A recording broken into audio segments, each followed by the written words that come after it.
Hello, class. This is your professor, Dr. Brian Lippincott, and we're talking about some Jungian psychology and family systems and the flow state and a lot of things on this channel. Today, I'm going to talk to you about this book here, A Field Guide to American Cultural Complexes by Thomas Singer. Thomas Singer, MD. It's an excellent book and it talks about a lot about cultural complexes. And what we're going to talk about today is just a comic book illustration of cultural complexes. Carl Jung said the isms, the like accelerationism, racism, sexism, narcissism, all those things that end in ISM are very dangerous to our psyche and can cause a lot of problems in the consulting room.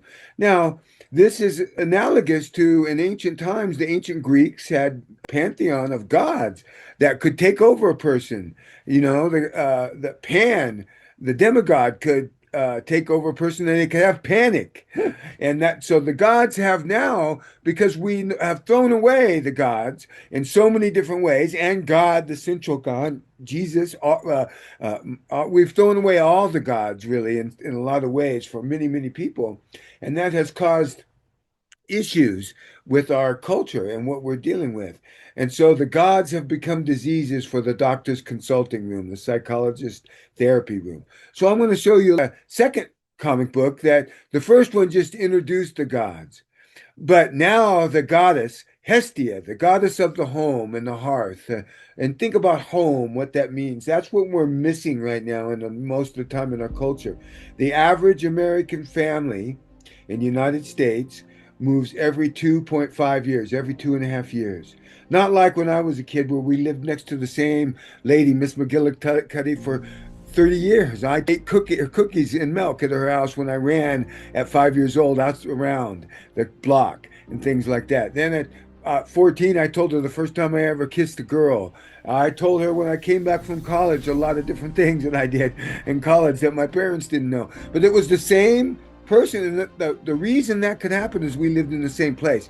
Now our culture is losing communitas. We've lost that home and that hearth. And I want you to think about that and implant that, to think about that in sense of the gods and what we're losing spiritually in that.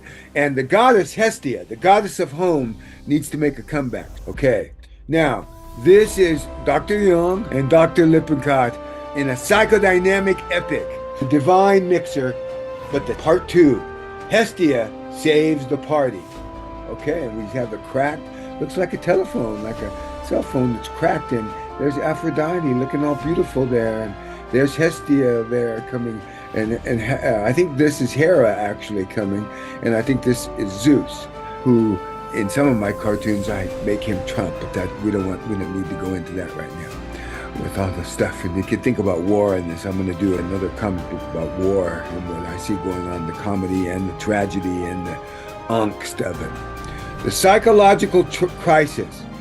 Ancient archetypal energies have dissolved into pathological isms. That's our modern world. The archetypal energies have dissolved and putrefied into the pathological isms. The mass man. Modern individuals are absorbed by collective consciousness, becoming victims of rigid ideologies. So the modern man, it's collective consciousness. It's not the collective unconscious. It's our collective ideas and our media and these things about how women are supposed to be, how men are supposed to be. All these things are deconstructing. The family, what is that?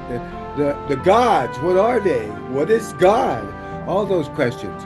Becoming victim of rigid ideology. So we're getting so split and polarized in our politics.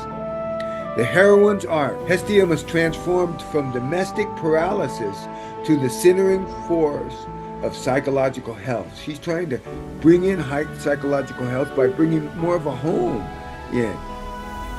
The devouring and the dawn. This is a little bit about the history of Hestia. Hestia was, this is Kronos, one of the Titans. And he had eaten Hestia. The foundational trauma. This is the trauma of Hestia, that why she's the way she is. She was devoured by the disgorged last of Kronos.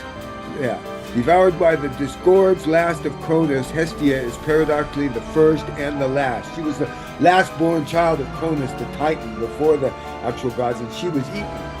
Her core identity, her mythic origin, establishes her as the absolute baseline and structural foundation of the divine family. She's the rock, okay? But she doesn't feel that way all the time. The archetypal resilience, surviving the ultimate containment, forged her inherent connection to inner space and central endurance. So this is the story of how she evolved in this point here. The unbreakable vow of that hearth. The unbreakable vow. That's what she gave, an unbreakable vow. The vow of virginity, a refusal to be possessed by any person. Swearing off of Apollo and Poseidon to prevent internal divine strife. The sacred center, regarded by Zeus with the central place in every home and the first and last offerings of every sacrifice. So she was really revered. And the home is so important. Think of what is home to us. That's where I can sleep. That's where I can let it all down, right? The architecture of belonging, representing both the private hearth and the public communal fire. She binds a society together. Yes, she definitely does. The gods have become diseases. Zeus wanders amongst the gods. He's wandering. They're diseases. The unconscious possession of modern mass man is divorced from myth. The unconscious possession. Modern mass man is divorced from myth, allowing divine forces to rigidify into fanatical isms. Zeus wanders among the gods, and what does he see? Ego calcification. Archetypes lose their fluidity. They're no longer fluid.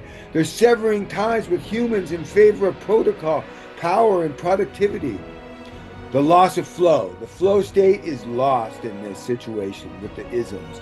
Our ideologicalism, our psychologicalism, all these things, our narcissism, our subjectivism, all those things are tearing up our flow. Lack of attention, lack of a common goal. The psychic environment becomes paralyzed. Flow is entirely blocked in competing inflated ego states. We have these ego states, but they block us from flow because the ego has to be shut down in order to get into the zone. You can't get into the flow zone unless you shut down your ego. You have to be doing it just to do it. It's autotelic.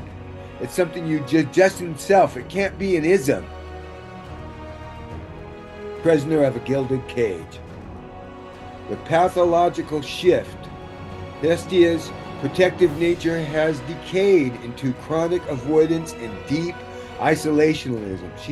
See her alone at the top of the tower with her space heater there. Oh my God. She's hiding out. She's all withdrawn. Fear of the outside. The dynamic energy of the other gods feels like a terrifying draft that threatens to extinguish her identity. She's the fire, but she's getting blown out by all the isms.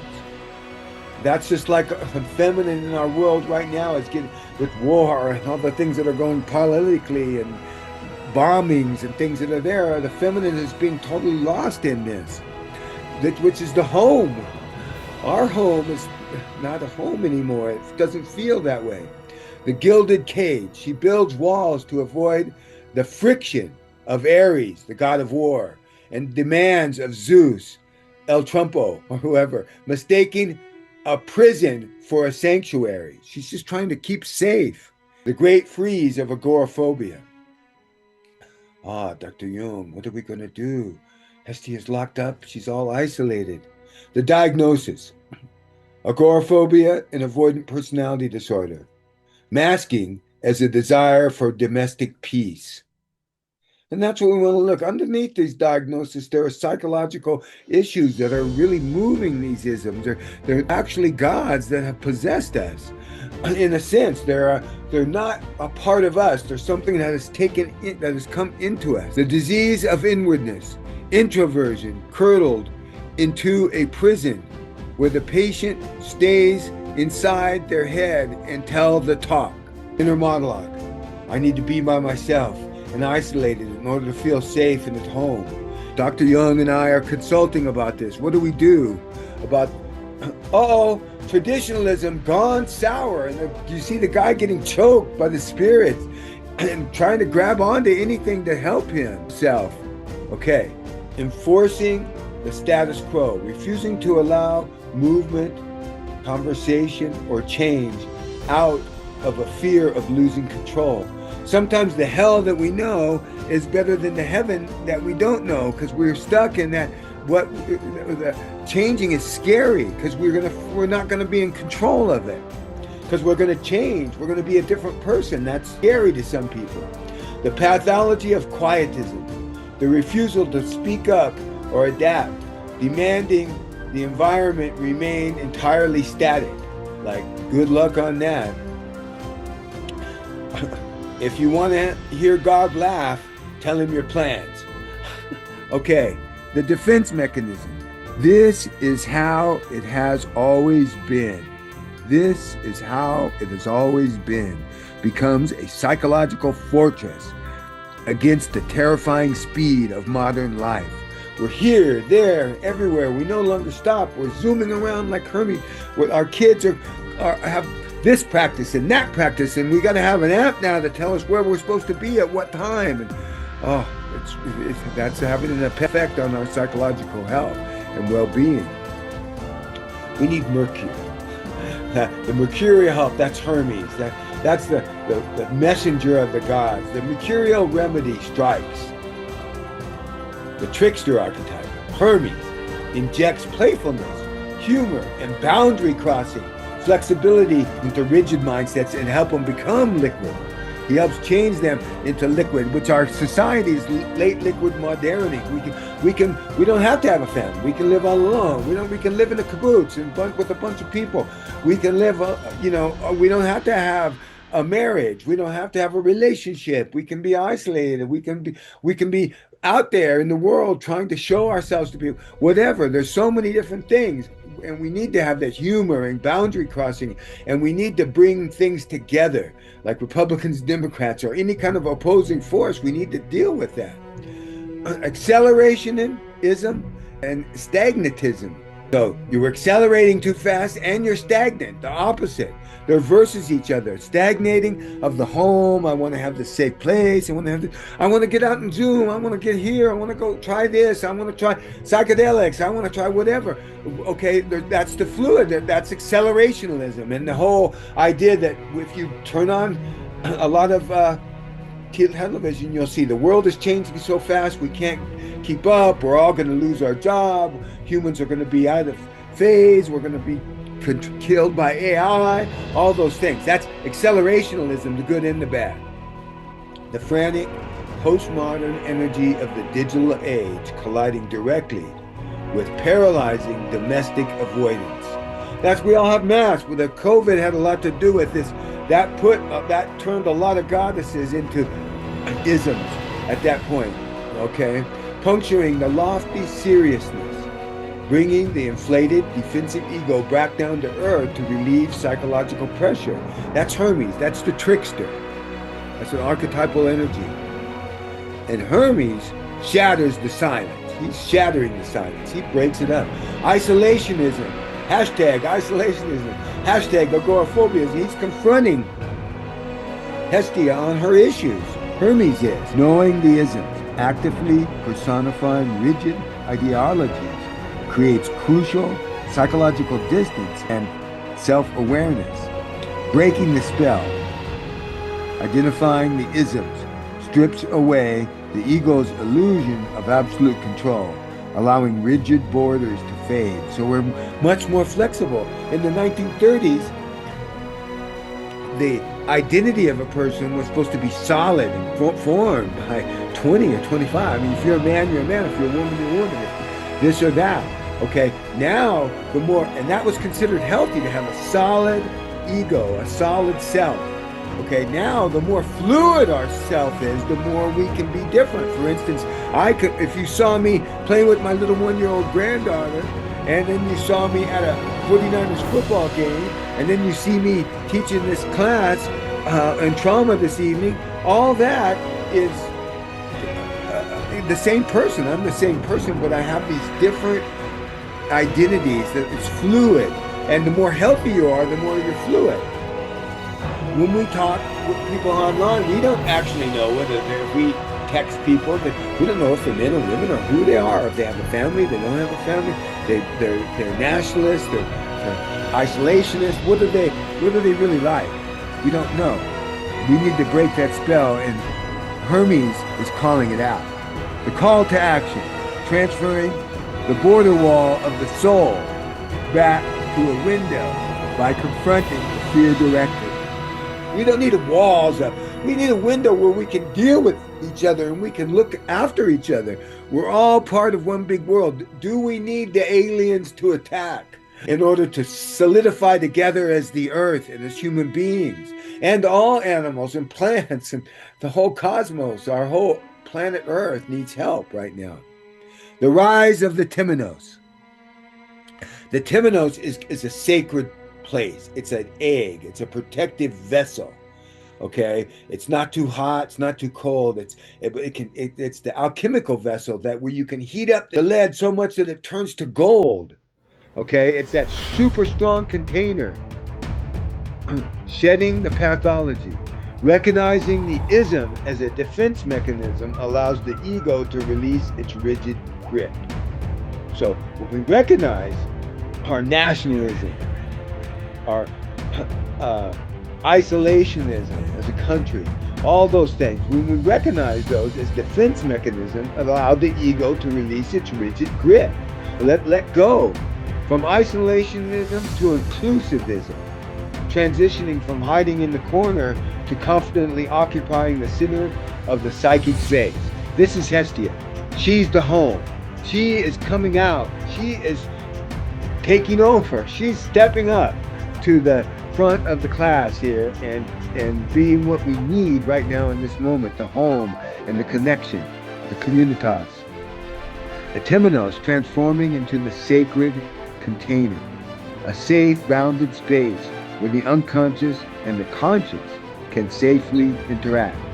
All psychodynamic, Jungian, work therapy, the goal of it is to make the unconscious conscious, to make what is unconscious has been repressed or we haven't ever known about it. It's so deep in the unconscious, it's archetypal.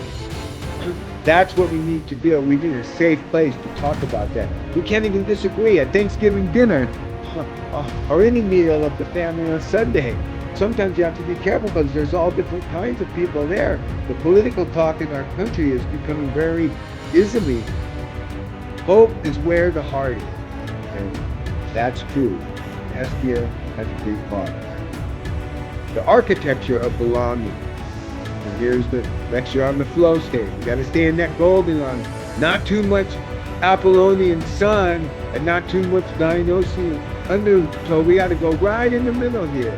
Bridge the unconscious and conscious in the flow state. So, Hestia balances with stream, finding the concept, woes of stillness that enables the dance of the psyche, softening Apollonian rigidity. Her presence dissolves hyper-irrational defensive rhetoric without engaging in combat. Facilitating flow, the psychological container silences the inner critic and lowers the prefrontal cortex activity, allowing true connection. That's what I'm saying. The front part of our brain has to be shut down. The critical saying, this isn't working, this is stupid, all these people are good, all that ego stuff needs to be shut down so we can get into that flow state and really connect. That's communitas. That's developing this sense of community, social change, so we can move together to the world we want to have, and the world that still exists, hopefully. Now we're in the situation here. We need this movement. From antagonism to valor. This is Ares, the god of war. And we want to change him by Hestia. We need to soften him.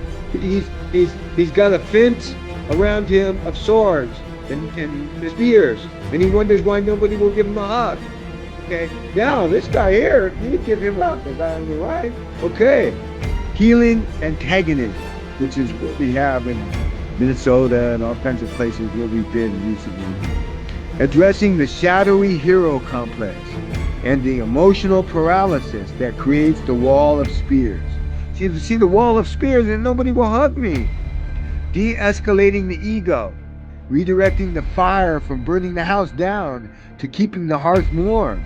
Yes, burning down the house and keeping the hearth warm. That's what we want. We want to get that barn warm. Dora Koff, who invented the sand play technique. People used to talk about going to see her in I guess in Switzerland where she's from. They have this term barn warmth, which is like there might be a cow or a chicken in the room. There's like it's like this warm barn where you feel like you can live together in peace and harmony. Archetypal integration, transforming, like Transformers. The pathological ism of fanaticism, which we have a lot of now, into the functional, protective role of fidelity and trust. Fidelity. Doing what the right thing to do is. The mirror shatters. Oh, the mirror shatters. Healing narcissism, where we're stuck in the mirror and in love with ourselves. Narcissism. Curing performative-ism. Performing. Okay? And the terrifying belief that one only exists if they are being perceived. I'm only loved if you're seeing me, and I'm only as good as my last performance. So if I'm not perfect, I'm nothing. That's splitting. That's what we call splitting. I'm either perfect or nothing. That's being healed. The trap of idealism. Never let the perfect be the enemy of the good. Okay? The trap of idealism, recognizing that turning our beauty into consumptionism leaves the soul fundamentally starving. Radiant empathy, shifting from seeking a reflection in a crowd to being radically present and hospitable to the person in front of you. The Ouroboros. The Ouroboros is the snake eating its tail. It's the top goes to the bottom. The first shall be last, and the last shall be first. That type. As Jung said, my work will be carried on by those who suffer. Okay. Clinical observation report that Dr. Jung and I are discussing here. Functional roles restored. Good. Check, Lippincott. The isms have been successfully repurposed into a healthy integrated archetype. The polytheistic psyche, all the gods at the table, harmonized with no single energy as a tyrant. That's what we need. We need all of our isms, all of our different activism. And isolationism needs to meet collectivism there. All the gods at the table, harmonized with no single energy acting as a tyrant. The cure for dissociation. Hestia is recognized not as a shut-in, but as the mindfulness that returns the psyche home. That's a great line. Hestia is recognized not as a shut-in, but as the mindfulness that returns the psyche home. Ooh, it's good. You can see her there. Just look at that glowing light and how Ares is there coming down, and you've got Aphrodite there talking to Hermes. It's, you feel relaxed just looking at that picture. Reclaim the sacred center. The Hestia Protocol. This is our note to each other from Dr. Jung and I. Name the hearth. Actively call out and personify rigid psychological habits to strip away the illusion of absolute control. You can't control anything. Let go of that and personify those rigid psychological habits. It has to be my way or the highway. De-escalate to domesticism. Shift focus away from uncontrollable globalism and tend to the immediate fire of your environment. Domesticism, but not isolationism. Establish the temenos, that sacred safe place. Create dedicated unplugging sacred spaces where isms are not permitted to speak. And this is to establish a family. We have to develop that domesticism, the home and the hearth. Not, so for many youth, adolescents that I work with, their home is just a pit stop on the road to immortality. They don't really see it as a place that they come back to. Their parents may not be there for long. We move every 2 years. He who has found his inner heart is immune to the fevers of the street. He who has found his inner hearth is immune to the fevers of the street. We need to find that inner home, that inner space. I hope you all found that helpful. I found it very fun to create, and I'm excited to be talking to you about this. If you have any questions or comments in this class, just talk to me about it. Or if this is on YouTube, please leave me a comment, and I will read all the comments and answer you back. Okay, thank you very much.